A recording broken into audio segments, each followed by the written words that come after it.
The U.S. Navy and U.S. Air Force Pacific brass need to put away the fine china and the silver utensils, because the DoD is sending in the U.S. Marine Corps and the U.S. Army. The Navy and Air Force are still in the process of pivoting to the Western Pacific to face an increasingly militarily capable and aggressive People's Republic of China. In coordination with the Defense Department, the U.S. State Department, and the National Security Council, or NSC, have largely led the U.S. in forming alliances and agreements with countries in the Western Pacific and Indo-Pacific, with the aim of containing China's strategy. The U.S. Navy and Air Force have also been improving their capabilities in the region. These two services were expected to be the lead services in any confrontation with China, due to the potential battlefield spanning the vastness of the Western Pacific Ocean. However, the issues facing the Navy and the Air Force that are not quickly remedied have created a situation in which the Marine Corps and Army are envisioned to have a critical role in defending the Western Pacific. It will be difficult for the U.S. military to operate far from its shores against China, its main rival, which will have the advantage of operating in its backyard and having interior lines in the expected contested space. China has the second largest economy in the world, the second largest military budget, and an industrial base to produce the weapons it needs. China's commitment to building a large and capable military is not solely for self-defense, but also serves as a military and political tool, enabling its leadership to assert expansive claims in the region that are advantageous to China. China is a communist country, though it is a bastardized version of it, which blurs the lines between military and political authority when compared to the much more clearly defined roles of its Western counterparts. However, like the West, China practices economic leverage, soft diplomacy, and the Clausewitzian view of the role of hard power as an alternative method for achieving political objectives. China's Communist Party, with its character to blur the boundaries between military and political matters, frequently employs tactics such as economic coercion, gray zones, and paramilitary and military force to intimidate its neighbors, as well as occasionally Australia and the U.S. China's main focus, though, is directed toward Taiwan, where it uses all forms of pressure to bring the island to heel and submit to its control. Recently, China has adopted a more militarily focused and bellicose stance towards Taiwan, posing a threat to Taiwan's independence through escalatory actions, military threats, unannounced exercises, and incursions into its sovereignty.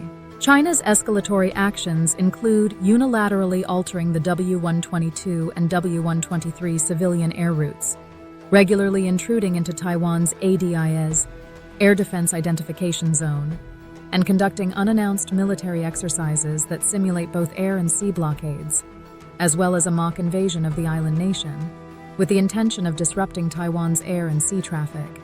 China's aggression extends beyond Taiwan, as it consistently poses a threat to neighboring countries by asserting its sweeping and illegal claims of absolute sovereignty over the South China Sea through the Nine-Dash Line, which impacts Vietnam and the Philippines. Additionally, it has ongoing territorial disputes with Japan.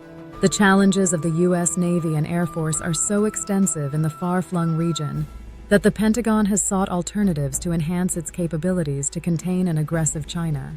The U.S. Marine Corps and the U.S. Army are in the process of adopting new force structures that will allow them to become active participants in the containment strategy against China, or to play a key role to contest China if hostilities do break out in the region. The new force structure for the U.S.M.C. is the Marine Littoral Regiment, and for the Army, it is the Multi-Domain Task Force. The Marine Corps has a long-standing tradition of securing the Pacific region and conducting warfare at sea. Given the nature of China's threat, it was initially unclear how the Marines would contribute, beyond bolstering the Navy's air assets with Marine fighter aircraft. This is because the threat from China is based on operations in and around Taiwan. Taiwan is a part of the first island chain, and in order for China to effectively advance its agenda into the South China Sea and the north and east of the Pacific, it will need to breach the first island chain, which necessitates the occupation of Taiwan. Unless the United States deploys troops into Taiwan itself, the U.S.M.C. will not participate in amphibious warfare during a conflict over Taiwan. During World War II, U.S. Navy Admiral Spruance drew up plans to invade the island of Formosa, now known as Taiwan, and there were so many impractical reasons to conduct such an operation from the sea that he rejected the idea. The issues that Admiral Spruance cited in his operations plan are still valid today. The issues that hinder a U.S. operation are not a concern for China, as it has major ports facing Taiwan and only needs to project force across the Taiwan Straits, eliminating the need for a seaborne supply chain. In contrast to a Marine Expeditionary Unit, or MEU, the Marine Littoral Regiment, or MLR, operates as a stand-in force on islands in the Western Pacific, including smaller islands in Japan and the Philippines. These units will be less about the fighting tradition of the Marines, but will be more about support, as the MLRs are expected to conduct support missions for both maritime domain awareness and the information environment, support surface warfare by conducting surface-to-ship missile strikes, and participate in missile strikes, and be part of an air and missile defense in its area of operation. The MLR will maintain a minimal presence in its operations on the islands it deploys, and it will rely on autonomous semi-submersible resupply boats, currently undergoing testing in Okinawa for self-sustenance. The MLR will consist of approximately 2,000 Marines, and the current objective is to establish 3 MLRs with the following deployment locations. 3rd MLR located in Hawaii since 2022, 12th MLR in Okinawa, Japan, since 2023, 4th MLR planned for Guam in 2027. The U.S. Army maintains large forces in the Pacific region, but serves a different role than the traditional role of the Marine Corps. The Army is less focused on amphibious operations, but is available for operations on the Korean Peninsula, a deterrent force for theater security and support operations. Like the Marines, the Army is transitioning into multi-domain operations, coordinating military activities across land, sea, air, space, and cyberspace domains. In the Pacific region, the Army, similar to the Marines, is assuming a more supportive role. They have established a new organizational structure that can function as both an offensive and a support organization, depending on the specific mission. The Multi-Domain Task Force, or MDTF, is the name of the new organization. The MDTF structure is similar to the MLR structure, but does have some differences. MDTF will have military intelligence assets assigned to it that are not present in the MLR structure. HIMARS, Typhon, and eventually long-range hypersonic weapons will equip it with a longer-range strike capability. Due to its lack of dedicated anti-ship capability, it will likely be less effective at maritime interdiction than the MLR. MDTF will also have a flexible force structure that will add or remove elements depending on the mission. For example, a mission in the Philippines to defend Taiwan would not necessarily need a HIMARS battery due to the expanse of the Pacific.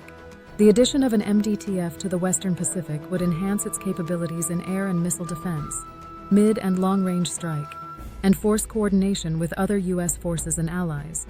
A big difference between the MDTF and the MLR is that the MLR creates a much smaller footprint and is being developed to have the capability to have a low-footprint resupply system.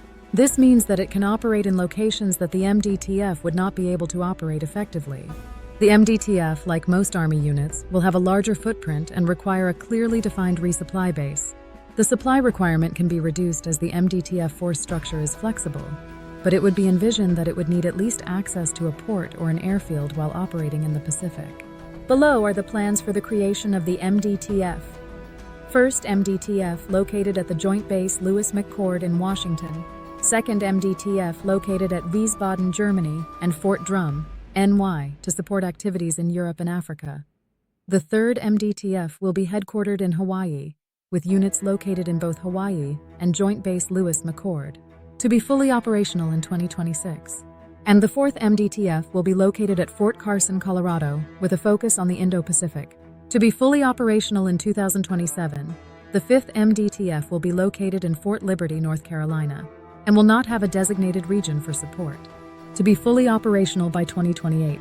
The Marine Corps and Army are operating beyond their traditional roles, implementing force structures that will enable both services to have significant roles in mid- and long-range strike missions, air and missile defense, and maritime interdiction. This means that both services will have a credible anti-access area denial, or A2AD, capability to support Navy and Air Force operations. These new force structures are not without controversy, will not replace the primary role of the Navy and Air Force in the Pacific theater, but they will enhance both services by allowing them to concentrate their assets and adding a significant strike capability that can operate throughout the Pacific, potentially serving as an additional deterrent to prevent hostilities from escalating over Taiwan.